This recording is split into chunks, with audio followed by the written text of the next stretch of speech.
બરાબર? હા, અમારી વાડી છે ટોટલ. આ વાડી હતી. તમે જોઈ શકો છો કે આ વાડી હતી. અહીંયા જરા ઝૂમ કરજો તમે ભાઈ. આ વાડી હતી અને અત્યારે આ પરિસ્થિતિ છે. આ વધે ભલે ને ખેડૂતોનું જે થવાનું એ થાય. એ લોકો વોટ આપે છે, કંઈ નહીં, ભોળી પ્રજા છે. બીજા ઇલેક્શનમાં પણ આવીને લોલીપોપ બતાવીને એમને લાભ બતાવીને આપણે વોટ લઈ લઈશું એ લોકોના. બરાબર છે. અમને તો છેલ્લા 5 વર્ષથી કહે છે કે વચ્ચેથી પાડા યોજના ચાલુ છે, રિવરફ્રન્ટની બી યોજના મૂકી છે, પણ કોઈ પણ જાતનું કંઈ થતું નથી. ખાલી ને માત્ર ખાલી રેતી ખનન થાય છે. જેવી રીતે નદીનું ધોવાણ થાય છે, દરિયા કિનારાનું બી ધોવાણ થાય. ક્યાંના છે આ રેતી ખનનવાળા ભૂમાફિયાઓ? ક્યાંના છે? વલસાડ ગામના જ છે. કોસંબાના 2 જણ છે ને આપણા હિંગરાજના 3 જણ છે, એમ કે 5 જણા અહીંયા કરે છે. કે પ્રવીણભાઈએ જે અમે પાછા પ્રવીણભાઈનો સંપર્ક કર્યો, પ્રવીણભાઈ કે ફાઇલ મળતી નથી, ક્યાં ખોવાઈ ગઈ છે, કંઈ ખબર નથી પડતી. કે મુખ્યમંત્રી નરેન્દ્ર મોદી સાહેબ, આપણા વડાપ્રધાન મુખ્યમંત્રી હતા ત્યારનું અમે અરજી કરીએ છીએ.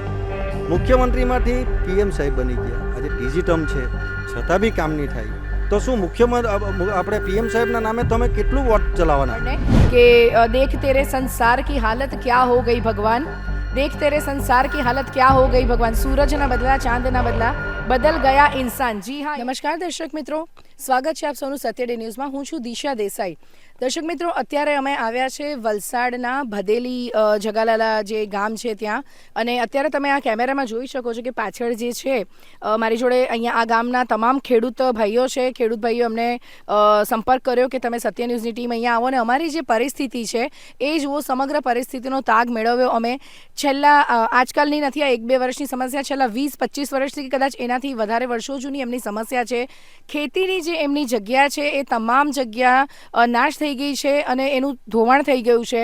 અનેક વાર એમણે રજૂઆતો કરી, પરંતુ હજી સુધી એમની જે રજૂઆતો છે એ માત્ર ટેબલ પર કે કોઈ અધિકારી કે જે તે રાજકારણી છે એમની પાસે જ છે. રજૂઆતનો કોઈ ઉકેલ નથી આવ્યો. અનેક વખત રજૂઆતો થઈ, મિટિંગોમાં એની ચર્ચાઓ થઈ, પરંતુ નક્કર ઉકેલ આવ્યો નથી. અત્યારે એમની જગ્યા તમને જોવા મળશે, પણ ક્યાં? માત્ર ગૂગલ પર. જી હા, ગૂગલ મેપ પર કદાચ તમને એમની જગ્યા જોવા મળશે. અત્યારે લાઈવ આપણે જોઈએ તો ટોટલ અહીંયા પાણી જે આવી ગયું છે ને એમની જગ્યાનું ધોવાણ થઈ ગયું છે. ખેતીની જે જગ્યા એનું ધોવાણ થઈ ગયું છે. ત્યારે આ બાબતે આપણે અહીંયાના જે આ ગામના તમામ ખેડૂતો અત્યારે આપણી સાથે છે, સત્ય ન્યૂઝનો અમને સંપર્ક કર્યો, ત્યારે એમની સાથે વાત કરીશું. ગામના સરપંચ જીતુભાઈ પણ છે આપણી સાથે. જીતુભાઈ, તમે સરપંચ છો અને ખેડૂત ભાઈઓ જે અમારો સંપર્ક કર્યો, કેટલા વર્ષોથી છે આ સમસ્યા? આ ખેડૂતોની અમે તો 2017 પછી આ સરપંચમાં છીએ, પરંતુ ખેડૂતોનો પ્રશ્ન 2000 સાલથી ચાલતો આવેલો છે અને ઘણીવાર એ લોકો રિક્વેસ્ટ કરી, છતાં પણ એનો મૂળ જે ઉકેલ છે જે મળ્યો નથી. અને જે તે સિચ્યુએશન છે એ સિચ્યુએશનમાં હજી પણ છે અને હજી પણ જમીનનું ધોવાણ થતું રહેલું છે. ઘણીવાર અમે એવી પણ રિક્વેસ્ટ કરી છે કે આ જે ધોવાણ અટકાવવા હોય તો એને પાયલોટ કર વચ્ચેથી પારો, અને જેથી પાયલોટ કર કરવાથી પાણીનું નદીનું પાણી સ્ટેટ વહી જાય ને આ જે જમીન છે ધીરે ધીરે પાછી પૂરાઈ જાય, એવું કંઈ ઉકેલ લાવો. તેના માટે બી પ્રયત્નો અમે કરતા રહેલા છે. અને મેન વસ્તુ તો ઘણા વર્ષ પહેલાં અહીંયા બી રેતી ખનન થતું હતું, હાલમાં બી ડ્રેજિંગ નામે રેતી ખનન થતું રહેલ છે. એવા ઘણા બધા મુદ્દા જો છે. જમીન માટે જ્યારે રેતી કાઢવામાં આવે છે ત્યારે આજુબાજુના બધા વિસ્તારની રેતી ત્યાં ભેગી થઈને નીકળતી હોય, એટલે પછી હાઈ ટાઈટ કે મોટી રેલ આવતી હોય ત્યારે એ જમીન ડાયરેક્ટ નદીમાં ધોવાઈ જતી હોય, ગરકાવ થઈ જતી હોય. તો એ સિચ્યુએશન ઘણા વર્ષથી ખેડૂતો ઘણી બધી ઉપર રજૂઆત કરી છે, પરંતુ તેનો ઉકેલ હજી સુધી મળ્યો નથી. એટલે અમારું એટલું જ કહેવાનું છે કે હમણાં પણ સ્વાગત કાર્યક્રમમાં બી એ બાબત થોડીક અમે ચર્ચા લખીને આપ્યું છે અને ચર્ચા વિચારણા કરી છે. તો એનું તાત્કાલિક નિવારણ આવે ને જો તાત્કાલિક નિવારણ નહીં આવશે તો થોડાક દિવસોમાં એની જે બાજુમાં જ બધા રહેણાંકોના મકાનો આવેલા છે એ પણ અંદર નદીમાં જવાની શક્યતા છે. એ અમારી ખાસ રિક્વેસ્ટ છે. એટલે એના પર ધ્યાન આપે સરકાર અને તાત્કાલિક એનું નિવારણ કરવાનો પ્રયત્ન કરે. જેમ સરપંચ શ્રી જીતુભાઈએ જણાવ્યું કે એ જે ટર્મથી આવ્યા એમણે તો પ્રયત્નો કર્યા છે, એની પહેલાંથી આ સમસ્યા છે. અને એક મહત્વનો મુદ્દો એમણે કીધું, રેતી ખનન. જી હા, ભૂમાફિયાઓ જે રીતના ખુલ્લે આમ રેતી ખનનની અહીંયા જે પ્રવૃત્તિઓ ચાલી રહી છે એને તાત્કાલિક અટકાવવી જોઈએ, જેથી કરીને આ પ્રશ્નનો કદાચ એમનો ઉકેલ આવી શકે. ઘણા બધા મુદ્દાઓ છે. અન્ય એક ભાઈ છે, એમની સાથે વાત કરીશું. શું નામ છે આપનું? મારું નામ મનોજભાઈ છે. મનોજભાઈ, શું છે આ સમગ્ર સમસ્યા? કેટલા વર્ષોથી તમે આનો સામનો કરી રહ્યા છો? અમે છેલ્લા 20-25 વર્ષથી આ સમસ્યાનો સામનો કરી રહ્યા છે અને દરેક કચેરીમાં અમે સંપર્ક પણ કર્યો, પણ એના નક્કર પુરાવા કે કોઈ કામગીરી થતી નથી. બરાબર. બીજી વસ્તુ કે હમણાં તમારા સત્ય ડેના જે અમે અહેવાલ વાંચ્યા તેમાં વસિયર ખાતે જે એક ખેડૂતના માટે જો પ્રોટેક્શન વોલ બનતી હોય તો અહીંયા તો અસંખ્ય ખેડૂત લોકો છે. એમના માટે કેમ કોઈ અધિકારી અહીંયા ફરક્યા નહીં? કેમ કે અહીંયા કોઈ જોનાર નથી અમારું ખેડૂત લોકોનું ને ત્યાં રાજકારણી લોકોનું વખત છે એ હિસાબે કામ થાય છે. અમે સત્ય ન્યૂઝનો જે અહેવાલ વાંચ્યો તેના પરથી અમે બી ઉજાગર થયા કે તમારો સંપર્ક કરવો જોઈએ અમારે મીડિયા થકી, કે જેથી ઉપરી અધિકારી લોકોને બી જાણ થાય કે આ ખેડૂત લોકોની હકીકત સમસ્યા શું છે. બરાબર ને મારા ફાધરે આખી લાઈફ વાડીમાં ખેતીવાડીમાં જ કાઢી, કોઈ દિવસ નોકરી કરી જ નથી. બરાબર, આજે તેઓ પણ ચાલી ગયા છે, મારા પરિવારના અન્ય સભ્યો પણ ચાલી ગયા છે. હવે આવનારી પેઢી બી આ વાડી જોશે નહીં, ખાલી નદી જ જોશે, અમને એવું લાગતું છે. તો જેથી કરીને સરકાર આમાં કંઈ ધ્યાન આપે અને વચ્ચેથી કંઈ પાયલોટ કટ કરે કે પાડાની યોજના જે ભરતભાઈ કહી છે કે પાડા યોજના મૂકી છે, પણ હજુ સુધી અમને તો છેલ્લા 5 વર્ષથી કહી છે કે વચ્ચેથી પાડા યોજના ચાલુ છે, રિવરફ્રન્ટની બી યોજના મૂકી છે, પણ કોઈ પણ જાતનું કંઈ થતું નથી. ખાલી ને માત્ર ખાલી રેતી ખનન થાય છે અહીંયા. બરાબર, બીજી વસ્તુ અમે વચ્ચે ત્યાં જોયા તો અંદર ખીણ સિવાય કશું જોવા મળતું નથી. બરાબર, એટલે અમને એવું છે કે નદી ડ્રેજિંગ થાય છે, હકીકતમાં ડ્રેજિંગ થતું જ નથી, ખાલી ધંધો જ થાય છે. હવે એ ધંધામાં ભૂસ્તરશાસ્ત્રી શું કરે છે, ઉપલા અધિકારી સરકારી અધિકારીઓ શું ધ્યાન આપે છે, કોઈ કંઈ ખ્યાલ નથી આવતો. અમને બધાને ખબર તો હોય જ છે, પણ કોઈ આવતું નથી કે કોઈ જોનાર નથી એમ, ને ખેડૂત લોકોનું કોઈ સાંભળતું નથી. હા, અને તમે જે વાત કરી આગળ કે એક ખાતમુહૂર્તનો કોઈ કાર્યક્રમ પણ થયો હતો.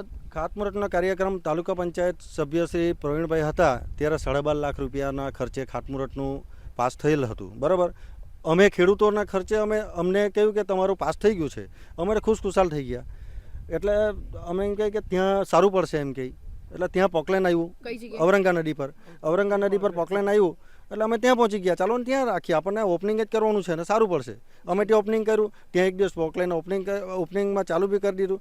2-3 દિવસ થયા અને પછી પોકલેન ગાયબ ને 12.5 લાખ ક્યાં ગયા છે અમને ખબર નથી. બીજી વસ્તુ કે પ્રવીણભાઈએ જે અમે પાછા પ્રવીણભાઈનો સંપર્ક કર્યો, પ્રવીણભાઈ કે ફાઇલ મળતી નથી, ક્યાં ખોવાઈ ગઈ છે કંઈ ખબર નથી પડતી.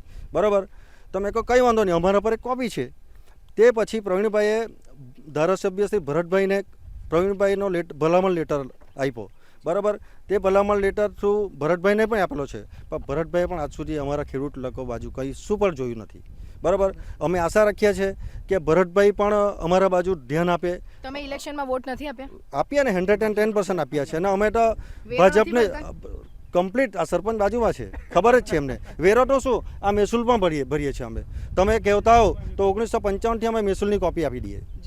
બરાબર, બીજી વસ્તુ કે આજે અમને ત્યાંથી એ લોકોને કીધું કે ચાલો તમારું કામ થઈ જશે. અમે પાછા અહીંયા આવે બી છે, કલેક્ટર બી આવી ગયા, અહીંયા જોઈ જાય છે, બધું કરી જાય છે, એટલે પાછા અમે ખુશ થઈ જાય કે આ કામ થઈ જવાનું આપણું, પણ હજુ સુધી કંઈ થતું નથી. આજે અમારી જગ્યામાં કોઈ પણ જાતનું કોઈ પણ આંબાનું એક ઝાડ પર રહ્યું નથી. બરાબર, અમને ખાલી આ ઊભી નારિયેળી દેખાતી છે, 20 નારિયેળી રહી ગઈ છે, બાકી એ સિવાય કશું દેખાતું નથી. એટલે અમારી આશા એ છે કે આ જલ્દીથી જલ્દી કામ થાય તો જરાક અમને આશા જાગે. કે અમે બીજું કે મુખ્યમંત્રી નરેન્દ્ર મોદી સાહેબ આપણા વડાપ્રધાન મુખ્યમંત્રી હતા ત્યારનું અમે અરજી કરીએ છીએ. મુખ્યમંત્રીમાંથી PM સાહેબ બની ગયા, આજે ત્રીજી ટર્મ છે, છતાં બી કામ નહીં થાય તો શું મુખ્યમંત્રી આપણે PM સાહેબના નામે તમે કેટલું વોટ ચલાવવાના દેશમાં, ને PM ક્યાં સુધી આ કામ કરશે? આ જે હારનું કારણ છે તે બી આ જ છે કે અધિકારી લોકો કંઈ પ્રજાને રાહત દેતા નથી. બરાબર, એટલે PM તે ઉપર PM ભોગવવાનું છે. નરેન્દ્ર મોદી તમને ક્યાં સુધી જીતાતા રહેશે? ખૂબ જ મહત્વનો મુદ્દો, મહત્વની વાત કરી છે મનોજભાઈ કે મુખ્ય પ્રધાન આપણા જે માનનીય શ્રી વડાપ્રધાન નરેન્દ્રભાઈ મોદીજી છે, મુખ્યમંત્રી હતા ત્યારથી રજૂઆત કરતા આવ્યા, ને એ લોકો પણ અત્યાર સુધી આપણા જે લોકલાડીલા વડાપ્રધાન છે નરેન્દ્રભાઈ મોદી એમને જીતાડવા માટે એમણે વોટ આપ્યા છે, પરંતુ પોતાનો રોટલો શેકવા માટે ક્યાં સુધી મોદીજીના નામે તમે લોકો જીતી જશો અને લોકોના કામ નહીં કરશો અને માત્ર પોતાના ખિસ્સા ભરશો, ત્યારે શું અત્યારે અહીંયાથી આપણે કદાચ હવે એવું કહેવું જ પડશે કે મોદી સાહેબ તમે દેશની ચિંતા ન કરો, દેશ છોડીને વલસાડ જિલ્લામાં આવો.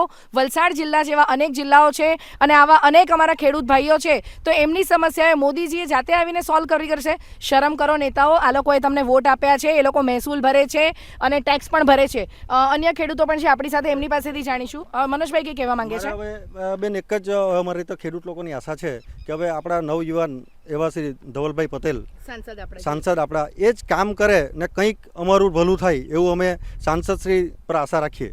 જી, શું કહેશો તમે આ બાબતે?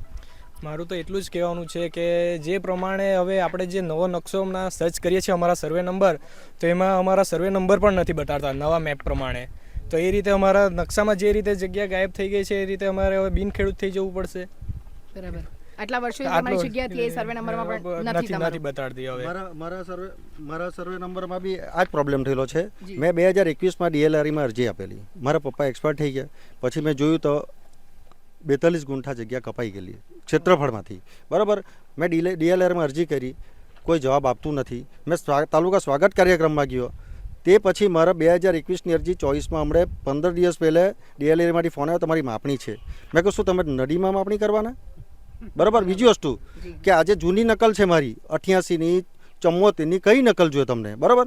તમારે એમાં શું માપણી કરવાની? તમારું ખેડૂતોનું ક્ષેત્રફળ તમે આપી દો નહીં, પાછી શેના માટે નવી માપણી કરવાની? બરાબર. એટલે ખેડૂત લોકો આ જ કર્યા કરવાનું કે જગ્યા જાય એટલે બસ અમારો પ્રોબ્લેમ પાછી માપણી કરવી પડશે. તમારે ઓલરેડી ખેડૂત પોઠીમાં બી અમારી ક્ષેત્રફળ છે તો ડાયરેક્ટ ઓનલાઈન કરી દો નહીં. જ્યાં ને ત્યાં મેડમ કરપ્શન ચાલે. બરાબર. પૈસા આપે તેનું કામ થાય, જે પૈસા નહીં આપે તેનું કામ નહીં થાય. ને અમે પૈસા આપવાના છે નથી. હજુ બી અમારી આ વસ્તી સુધી ચાલી જાય ને તો બી અમારું કામ નહીં થશે મને તો લાગતું છે. છતાં બી હવે એક જ આશા બંધાયેલી છે સાંસદ શ્રી ધ્રબલભાઈ પટેલ પર. અન્ય એક ખેડૂત ભાઈ છે, એમની જોડે વાત કરીશું. શું નામ છે આપનું? જયેશભાઈ આહિર. મારી બેન અહીંયા 3 વીઘા જગ્યા છે, એ બધી જ જગ્યાઓ નદીમાં ચાલી ગઈ છે. બરાબર. મારે ખાલી એટલું જ કહેવું તમારા માધ્યમ દ્વારા કે આપણા જે પ્રતિનિધિ છે લોકસભાના હોય કે વિધાનસભાના હોય, બરાબર, એ લોકોની પ્રજા જ્યારે એમને જે ચૂંટીને આ દેશની અંદર સેવાનો લાભ આપતા હોય તો એ લોકો આ ખેડૂતોની સેવા કરવી જોઈએ. કારણ કે આ જે પ્રશ્નો છે એ ખાલી ખેડૂતોનો પ્રશ્ન નથી, આખા ગામનો પ્રશ્ન છે. આ જ પરિસ્થિતિ જેમ અત્યારે દાંતીની અંદર થઈ છે એવી પરિસ્થિતિ ભવિષ્યની અંદર હિંગરાજ બદેલી ગામની અંદર થશે. આ ભવિષ્ય દેખાય છે. તો આ એક ખાલી એક વિનંતી છે એમને કે તમે લોકો પ્રજાની સેવા કરવા માટે ચૂંટાયા છો તો મહેરબાની કરીને પ્રજાનો અવાજ તમે સાંભળજો અને તો જ ભગવાન પણ તમને માફ કરશે, નહીં તો પછી ભગવાન પણ તમને માફ કરશે નહીં. અને આ ગામ તો મોરારજી દેસાઈ આપણા માનનીય વડાપ્રધાન હતા એમનું ગામ છે અને ખૂબ એવું આમ પ્રચલિત ગામ છે એમ કહેવાય. અને ભદેલી ગામ એટલે તો આમ કહેવાય કે દેશના નકશાની અંદર ભદેલી ગામ, પણ આજે આખો નકશો જ સાફ થઈ ગયો છે ગામનો. અને ભવિષ્યની અંદર એવું કે આ ભદેલી ગામ હિંગરાજ ગામ કોઈ ગામ હતું એવું કદાચ ગૂગલ પર ઇતિહાસમાં ઉલ્લેખ થશે કે ગામ હતું પણ આખો દરિયાની અંદર ડૂબી ગયું. એટલે ખાસ એવી વિનંતી છે આપના માધ્યમ દ્વારા કે આમને આ ભગવાન એમને બુદ્ધિ આપે કે આજે કરવાનું જ ખેડૂતોનું કામ એ બધું વ્યવસ્થિત કરી આપે. અને આ બધી જ આજીવિકા જે કંઈ ખાવાનો ખર્ચો છે બધું છે આ ખેતીમાંથી બધું ઉત્પન્ન થતું પણ બધું જ અત્યારે મરી પરવાયેલું છે. અને એની અંદર ખેડૂત એકદમ પાયમાલ થઈ ગયો છે. બધા જ ખેડૂતો દેવોમાં ઘૂસી ગયા છે. આજે એક એક બેંકોની અંદર બધા તમે જોશો 7 અંદર બધી લોનની એન્ટ્રી પડી છે, એ લોન પણ ભરી શકતા નથી. તો એટલી ખાસ વિનંતી છે આપના માધ્યમ દ્વારા કે આપણા જે પ્રજાના જે પ્રધાનો કહેવાય એમને નમ્ર અપીલ કે આ જે આપણો જે પ્રશ્નો છે એનો પ્રશ્ન જલ્દીથી જલ્દી હલ કરે તો જ આ પ્રશ્નોનું કંઈ નિરાકરણ થશે, નહીં તો કંઈ થવાનું છે નથી. શું કહેશો ભાઈ તમે? મારું એવું કહેવાનું છે કે આપણે કોઈ પણ અધિકારીને રજૂઆત કરવા માટે જઈએ, આપણે અરજી બી કરીએ છીએ, બધું કરીએ છીએ, તો એ લોકો આપણને એકબીજા ઉપર દોડતા દેખાય છે. હવે આપણે કલેક્ટર પાસે જઈએ તો એ લોકો એમ કહે છે કે આ અમારામાં અંદરમાં નથી આવતું, આ તમે દમણગંગા પાસે જાઓ. દમણગંગા પાસે જઈએ તો એ કહે છે કે તમે જિલ્લા પંચાયતમાં જાઓ. ખેતીવાડીને લગતું છે તો તમે ખેતીવાડીની શાખામાં જાઓ. ત્યાં જાઓ તો તમે કહો છો કે તમે સીઓમાં અરજી કરો. એવી રીતે એકબીજા ઉપર બધા અધિકારીઓ એક દોડતા જ દેખાય છે. તો એના માટે હવે અમારે શું કરવું? અમારે શું આવી રીતે ધક્કા જ ખાયા કરવાના? શું કરવું એ અમારો એક પ્રશ્ન છે. ભદેલી જગાલાલા જે ગામના ખેડૂતો એમની આપવીતી જણાવી અને જે આહિરભાઈએ જણાવ્યું કે એમની જે જગ્યા હતી એ પણ ગઈ ત્યારે અને અત્યારે એમણે ભગવાનને પ્રાર્થના કરી છે કે ભગવાન આ નેતાઓને સદબુદ્ધિ આપે. ત્યારે અત્યારે એક ગીતની એક લાઈન યાદ આવી છે આપણને કે દેખ તેરે સંસાર કી હાલત ક્યા હો ગઈ ભગવાન, देख तेरे संसार की हालत क्या हो गई भगवान. सूरज ना बदला, चांद ना बदला, बदल ગયા ઇન્સાન. જી હા, અહીંયા ચોક્કસ દેખાઈ રહ્યું છે કે માત્ર ને માત્ર પોતાના માનીતા જાણીતા લોકોને લાભ કરાવવા અને પોતાના ખિસ્સા કે પોતાના બેંક બેલેન્સ કે પોતાની પ્રોપર્ટી ક્યાં વધે. ભલે ને ખેડૂતોનું જે થવાનું એ થાય, એ લોકો વોટ આપે છે, કંઈ નહીં, ભોળી પ્રજા છે. બીજા ઇલેક્શનમાં પણ આવીને લોલીપોપ બતાવીને એમને લાભ બતાવીને આપણે વોટ લઈ લઈશું એ લોકોના, બરાબર છે. પરંતુ એમની સમસ્યાનો ઉકેલ ક્યારે આવશે ખબર નહીં. કદાચ ઇતિહાસની ચોપડીઓમાં આપણે જોશું કે ભદેલી જગાલાલા એક ગામ હતું ને, ત્યાં ભાઈ આવી રીતના એક હતું પણ દરિયામાં ગરકાવ થઈ ગયું. ત્યાં રેતી ખનનની પ્રવૃત્તિઓ ચાલતી હતી જેને લઈને અહીંયા એક મનોજભાઈ ફરી એક વાત કહેવા માંગે છે. બીજું મેડમ એમ કેમ છો કે આ વસિયરમાં જે પ્રોટેક્શન વોલ બની બરાબર, એની અરજી ક્યારે આવી એ અમને જાણવા મળે. ને અગર અમે 2018માં બરાબર અમારી અરજી ક્યારની, તો શું એ અરજી ક્યાં ખોવાઈ ગઈ? મેં એ જ કીધું કે માત્ર ને બરાબર માત્ર ને પોતાના બીજું કે આ ખેડૂત લોકોનું છે એટલા માટે કોઈ કામ નહીં કરવાનું, જી બરાબર કે આ એક ખેડૂત ત્યાં એક ખેડૂત અહીંયા 50 ખેડૂત, છતાં બી એ લોકોની જમીન માટે કોઈ જોનાર નથી. ત્યાં એક ખેડૂત માટે 2018ની અરજી પાસ થઈ ગઈ, બરાબર ને અમારી 2000થી અરજી પેન્ડિંગ. જોજો તમે રેકોર્ડ. 2024 હા 2024 ચાલે, બરાબર. મારો પોયરો બી કોલેજમાં આવી ગયો, બરાબર. બરાબર. એને જોઈ હતી કે તમારી નહીં ખેતી જોવાનું એમ કે તમારે ધોવાણ જોયા કરો એમ કે તમે નદી જોયા કરો એમ કે, બરાબર બરાબર. એ લોકો આવતા જ નથી, કેમ કે અહીંયા શું બતાવવા લાવવાનું, આપણી જગ્યા જ નથી રહી તો પછી શું બતાવવું આપણે, જી કદાચ ભવિષ્યમાં આપણે મેં કીધું તેમ કે ઇતિહાસમાં ખાલી આપણે જોશું બરાબર. હા કે ગામ હતું આવી રીતે ને ખૂબ જ શરમજનક વાત કહેવાય. આપણા જે વડાપ્રધાન હતા મોરારજીભાઈ દેસાઈ, એમનું આ ગામ છે અને ભારતના નકશામાં ભદેલી ગામ ખૂબ જ મહત્વ ધરાવે છે. ત્યારે શું આ ગામને આપણે નાબૂદ કરી દેવાનું છે અહીંયાથી? બીજી વસ્તુ બેન મારે એ કહેવાનું હતું કે આ બિચારા આ સાગર ખેડૂ બધા લોકો, બરાબર, અહીં બિચારા ખેડૂતની જગ્યા છે બધી, તેમાં બોટ લંગાર છે. કોઈ દિવસ ખેડૂત લોકો ના નથી પાડતા, બરાબર. સરકારે એ લોકોનું બી વિચારવું જોઈએ કે બિચારા આ લોકો આવા ગમે ત્યાં હેરાન થાય છે, બરાબર. એ લોકોનું બી કંઈ વૈકલ્પિક કરી આપવું જોઈએ એ લોકોને કે ભાઈ આ ખેડૂત સાગર ખેડૂત લોકોનું હું, એ લોકોને બી દરિયો ખેડે છે, બરાબર. એ લોકોને બિચારા આજે અમે ના પાડીએ એ લોકો ક્યાં બોટ લંગારે, મને તે કહો મેડમ, બરાબર. અમારે તો અહીંયા સ્ટેલ આવીને ખાલી કરાવવાનું, બીજું કંઈ આવે નહીં મળે એમાં. છતાં બી અમે એવું કોઈ પણ કાર્ય કરતા નથી. આપણી ગામની વ્યક્તિ છે, રોજીરોટી મળે, આપણને કોઈ તકલીફ નથી એમાં, બરાબર. પણ મારે સરકારની એક જ નિવેદન છે કે આ ખેડૂતોનો પ્રશ્ન વહેલાથી વહેલું કામ કરી આપે અને ખેડૂત લોકો પાછા ખેતીમાં કાર્યરત થાય એવી મારી માંગણી છે. સરપંચ શ્રી આપણને કંઈક કહેવા માંગે છે, શું કહેશો જીતુભાઈ? અમે આ જે દરિયા કિનારાનું ગામ છે, જેવી રીતે દાંડીની જે હાલત છે તેવી આ ગામની બી સિચ્યુએશન થવાની શક્યતા છે. કેમ કે જ્યારે તમે 2016 અને 2022માં જ્યારે રેલ આવી છે ત્યારે તમે સીન હાલે બી તમે યુટ્યુબ પર જોઈ શકો છો કે અહીંયા માણસો જે કાંઠા વિસ્તારના 4-5 ફળિયા છે, મોટા ફળિયા, નવી ડીપલી, લીંબરબાઠા, નવાપુરા, દરિયાકાંઠા, એ ફળિયા છે ને આખું પાણીમાં ડૂબી જાય છે. એટલે કે ત્યાંથી માણસને જ્યારે રેલ આવે છે ત્યારે હેલિકોપ્ટરથી રેસ્ક્યુ કરીને તેને લાવવું પડતું હોય, એવી દયનીય સ્થિતિ અહીંયા સર્જાઈ ગઈ છે. અને તેના માટે અમે 2019થી જ્યારે સરપંચમાં આવ્યા પછી 2019થી અમે એના માટે દરખાસ્ત પણ કરેલ છે. ભરતભાઈના નેતૃત્વ દ્વારા બી દરખાસ્ત કરેલી છે. દમણગંગા અને ઘણીવાર રિક્વેસ્ટ બી કરીએ છીએ, પરંતુ હજુ તેનો ઉકેલ આવ્યો નથી. કેમ કે તે ગામમાં તે નીચેના જે ફળિયામાં પ્રોટેક્શન વોલ જો બને તો થોડુંક આપણે જ્યારે એવી આપત્તિકાલ જ્યારે આ રેલ આવે છે ત્યારે તેમાં થોડું સિક્યોર આપણને રહે. બીજું કે જેવી રીતે નદીનું ધોવાણ થઈ રહ્યું છે તેવું દરિયા કિનારાનું બી ધોવાણ થઈ રહ્યું છે. આજે વેકડિયા મંદિરની હાલત જોઈએ, તેના આજુબાજુના વિસ્તાર જે દક્ષિણ દિશાના ઉત્તર દિશાના જે વિસ્તાર છે અને પૂર્વ દિશાના વિસ્તાર છે તે ખરેખર ખરાબ છે. તમે જાય જોઈ રહ્યા એમાં દિવસે દિવસે એ જે રહેણાંક છે તેની બાજુ આવી રહ્યું છે. ત્યાં પણ હોડીઓ દ્વારા રેતી ખનન થતું રહેલું છે. ઘણીવાર અમે રિક્વેસ્ટ પણ કરી છે, એના ઉપર આવીને પેલું પણ કર્યું છે, એક્શન પણ લેવામાં આવે છે, પરંતુ પાછું ચાલુ થઈ જાય. કેમ કે જેવી રીતે નદીનું ધોવાણ થાય છે દરિયા કિનારાનું બી ધોવાણ થાય. ક્યાંના છે આ રેતી ખનનવાળા ભૂમાફિયાઓ? ક્યાંના છે? વલસાડ ગામના જ છે. કોસંબાના 2 જણ છે ને આપણા હિંગરાજના 3 જણ છે, એમ કે 5 જણા અહીંયા કરે છે. તેના માટે ઘણીવાર દરખાસ્ત બી કરી છે, અમને સ્વાગત કરીએ કરવામાં બી એ રિક્વેસ્ટ કરી છે. કહેવાના મતલબ કે દરિયા કિનારાનું જો ધોવાણ થશે તો એ દરિયાનું પાણી બધું ગામમાં ઘૂસશે અને તેની આ જે વિસ્તાર છે જે આપણે આજથી પહેલાં કે આજથી 1968ની જ્યારે રેલ આવેલી ત્યારે એમાં કેટલા 18 ડીપલી હતા એમ, ને ત્યારે માણસોને સ્થાનાંતર કરી સંપાદન કરી માણસોને ઉપર રહેણાંક માટે થોડાક કોસંબા ગયા, થોડાક બઢેલ જગાલામાં એવી રીતના સ્થિતિને સંભાળવામાં આવી હતી. પરંતુ આજે પણ એ પાસે સ્થિતિ ઉદ્ભવવાની શક્યતા છે. માટે કહીએ છીએ કે જે અમે પ્રોટેક્શન વોલની માંગ કરી છે, પ્લસ એ પાયલોટ કટની જરૂર છે. કહેવા જોઈએ કે આ વચ્ચેથી ખાડી પડી જાય તો આ છેલ્લે આ પૂરાઈ જાય એમ. બીજી વસ્તુ કે પ્રોટેક્શન વોલ સરકાર આપણે પ્રોટેક્શન વોલ બનાવવા માટે કેટલા રૂપિયા ફાળવે છે, પરંતુ રેતી ખનનની જો નહીં અટકાવવામાં આવે તો પ્રોટેક્શન વોલ પણ નહીં ટકશે. કેમ કે રેતી ખનનથી પ્રોટેક્શન વોલ પણ અંદર ઘૂસી જશે. એટલે મેન વસ્તુ તો જે આપણે જે રેતી ખનનના ધંધા જે થયેલા છે તે ખરેખર તેને બંધ કરાવવા જોઈએ, એ અમારા પ્રથમ આગ્રહ છે. અને તેના માટે અમે ઉપર બધી જગ્યા પર રિક્વેસ્ટ કરી ચૂક્યા છે અને સ્વાગત કરીએ કે હમણાં નેક્સ્ટ ટાઈમ એ લેવાયું પણ છે અને દરખાસ્ત પર અમે કરી છે. જી મનોજભાઈ પાસે અહીંયા એક ફોટા છે, આપણને બતાવવા માંગે છે. શેના છે મનોજભાઈ આ ફોટા? આ છે ને અમારે ખેતરના છે, વાડીના છે, ઊભી વાડી હતી એ બધી અમારે કમ્પ્લીટ ઝૂમ કરીને તમને બતાવશો. આ બધું કમ્પ્લીટ અંદર નદીમાં ગરક થઈ ગયું છે. આ તમારી જગ્યા હતી? હા અમારી વાડી છે ટોટલ. આ વાડી હતી. તમે જોઈ શકો છો કે આ વાડી હતી. અહીંયા જરા ઝૂમ કરજો તમે ભાઈ. આ વાડી હતી અને અત્યારે આ પરિસ્થિતિ છે. એટલે આગળ જેમ વાત કરી તેમ આપણે ઇતિહાસની ચોપડીઓમાં આપણા છોકરાઓને બતાવવાનું કે ભાઈ દીકરા તું જો કે દીકરી આમાં આવી રીતની એક ગામ હતું અને ત્યાં એક જગ્યા હતી ને અત્યારે એ નદીમાં દરિયામાં ગરકાવ થઈ ગઈ છે. બીજું આમાં ઘણી બધી વાડીઓ અહીંયા દેખાય છે આપણને.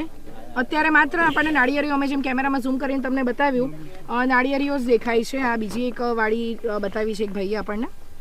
આ વાડીઓ અત્યારે છે નહીં, હતી. કદાચ આપણે સ્વર્ગસ્થ વાડીઓ કહી શકીએ આને. ચાલી ગયા છે, કેમ કે આ જે વાડીનું જે સંચાલન કરતા હતા કાંતિભાઈ, જી એ ચાલી ગયા છે. ખેડૂત પણ નથી, જી. હાર્ટ એટેકમાં ચાલી ગયા છે. બરાબર. ને હવે આ મને નહીં લાગે કે આ જગ્યા અમારી આટલી બી બચે જો અધિકારી લોકો જો ધ્યાન નહીં આપે. બીજું મેડમ કે અહીંયાથી જે ઔરંગા નદી આવે ત્યાંથી 2 ફાટા પડેલા છે, બરાબર. એક આ બાજુ છે ને એક હનુમાનબાગડા બાજુ છે, બરાબર. ત્યાંથી તે રીતનું ત્યાંથી બી આ બાજુ છે. એટલે આખો આ ટર્ન છે તે ખેડૂત લોકોને બધો નુકસાનકારક ટર્ન છે. એ ટર્ન પહેલી તકે બંધ કરે તો ખેડૂત લોકોની જગ્યા પરત મળે. બીજું હનુમાનબાગડામાં જે પાણી ઘૂસતું છે તે જો આ પાયલોટ કટ આપીને બંને બાજુ પાડા બનાવે ને ઊંડાણપૂર્વક કામ કરી આપે વ્યવસ્થિત, તે પણ ખનનના માટે ચાલુ કરે તો નહીં થશે, બરાબર. આ ખોદાણ કરીને બાજુમાં જ આ ખેડૂત લોકોની જગ્યા જે ખોદાઈ ગયેલી છે તેને પૂરી આપે તો પાછા ખેડૂત લોકો કાર્યરત થાય તેવું છે. અને એમની ખેતી કરી શકે, અમે ખેતી કરી શકીએ. બીજું હનુમાનબાગડા બી સુખી થઈ જાય તેવું છે. કેમ આજે હનુમાનબાગડા હમણાં 3-4 દિવસ વરસાદ પડ્યો તો 3-4 દિવસ વરસાદમાં હનુમાનબાગડાવાળા અડધા લોકો જમેલા નહીં હશે. કેમ? ક્યારે પાણી આવશે અને ક્યારે આપણે ડબ્બાને તેલ ને બધું સાધન સામગ્રી ઉપર લઈ ગયા પહેલા માળ પર, બરાબર. ને કેટલાઓ સાધનોનું નુકસાન થાય છે. ને સરકાર આ લોકો અધિકારી લોકોએ તો શું કરવાનું? આટલી નુકસાની થઈ છે, ફોર્મ ભરાવો ને સરકારના પૈસા વેડફો. સરકારના પૈસા દર વર્ષે તમે મેડમ 20 વર્ષથી સરકારના પૈસા વેડફે એનું તમે તારણ કાઢો, તમે કેલ્ક્યુલેશન કાઢો કેટલો ખર્ચો થઈ ગયો, એટલો પ્રોટેક્શન વોલ આપણે ડ્રેજિંગ થઈ જશે નદી. સરકારી નાણાં, પબ્લિકના ટેક્સના પૈસા, સરકારી નાણાંનો ટોટલ નુકસાન થયું છે આમાં, બરાબર. ને આ કામ પહેલી તકે થાય એવી અમારી માંગણી છે. જી ખૂબ જ મહત્વની અને કહેવાય કે ઊંડાણપૂર્વક જે ખેડૂતોએ વિગતો અમને જણાવી છે, મેં આગળ બી કીધું તેમ. અને હવે એ લોકોને કદાચ એમણે કીધું કે બેન હમણાં તો આશા જ નથી, પણ હા એક આશાની મીટ એમને મંડાઈ છે આપણા લોકલાડીલા નવનિયુક્ત સાંસદ શ્રી ધવલભાઈ પટેલ પાસેથી. ત્યારે અહીંયા આશા છે કે ધવલભાઈ આવીને એમની પરિસ્થિતિનો તાગ મેળવે, ખેડૂત મિત્રોને મળે અને વહેલામાં વહેલી તકે એમની આ સમસ્યાનો ઉકેલ આવે. નહીં તો ભવિષ્યમાં આગળ કીધું તેમ કે આ જે જગ્યા છે, જે ગામ છે, એ આપણે ઇતિહાસની ચોપડીઓમાં જ જોવું રહ્યું. દિશા દેસાઈ, સત્ય ન્યૂઝ, વલસાડ. શું તમારે ઘર ઓફિસનો સામાન શિફ્ટ કરવાનો છે? તો સંપર્ક કરો ભાવેશ ટેમ્પો સર્વિસ. વલસાડથી ઓલ ઓવર ઇન્ડિયામાં આપના સામાનની ખાતરીપૂર્વક શિફ્ટિંગ કરી આપનાર ભાવેશ ટેમ્પો સર્વિસ.